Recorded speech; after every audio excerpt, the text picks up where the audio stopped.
Well, Tomas Villen is an emergency physician with the Spanish Society of Emergency Medicine. He joins us now from Madrid. Thanks so much for speaking to us. We appreciate you being here.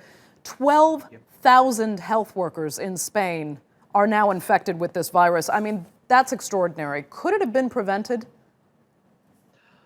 Well, that's a tough question. Undoubtedly, yes, because actually with the proper equipment and the proper security for the workers, probably these figures could be better than actual words.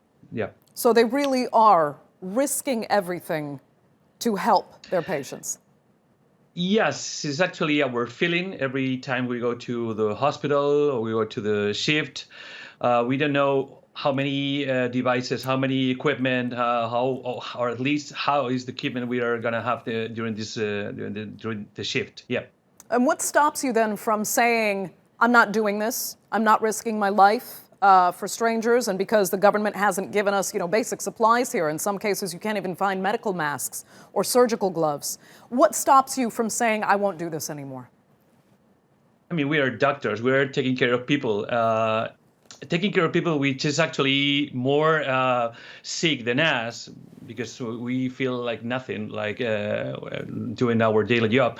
So we have the false sense of security, the surgical mask, and that's pretty much is going to protect us. But every time we see the data, especially our colleagues which are infected, we realize that probably is not enough. Yeah.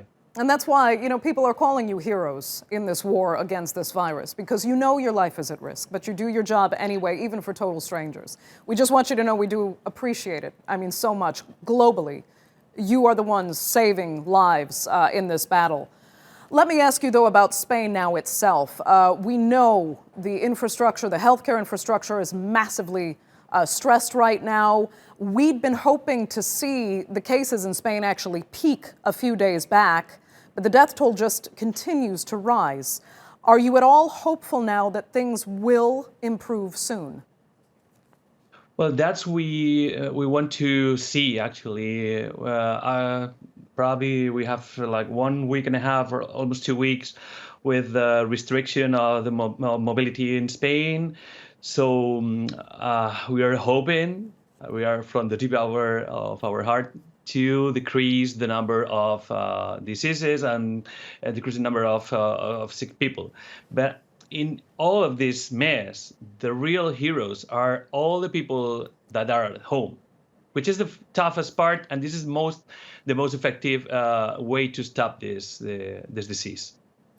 Expand on that. What do you mean? The people staying at home. How do you think they deserve, admiration for just doing what the government has told them to do? Yes, because the real power of stopping the disease is in the citizenship. When people get infected and go to the hospital, this is too late. So the ability to stop the spreading of the virus is in the citizenship.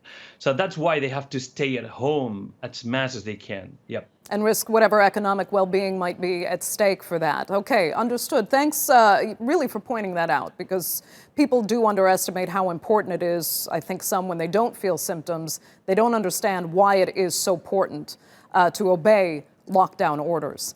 Tell me, then in Spain, off that, is there still a sense of unity in your country that, the measures being taken are completely necessary and authorities are, in essence, doing the best they can to prevent this?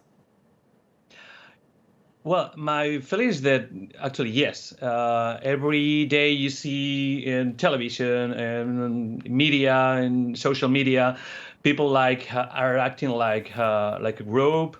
So only a few people are not respecting all the rules. And I can actually say that I feel totally proud of being Spanish and see how Spanish are behaving during this crisis. And quickly, do remind us then on a daily basis now what you are up against. We know supplies and tests that were supposed to assist you. Some haven't arrived, some turned out to be faulty. Just how strapped are health workers in Spain like you now? Yeah, probably we are not doing the number of tests that are necessary to contain the spreading of the virus. This is absolutely true. Um, that's pretty much because our system, our healthcare system is what it is, and we cannot. I mean, we can print, we can 3D print ventilators, we can 3D print devices. We cannot 3D print ICU physicians or emergency physicians. So probably the key point would have been doing exactly the same that South Korea did, with spreading the number of testings and containing the disease. Okay, Tomas Villen, thank you so much for joining us there from Madrid. We greatly appreciate it.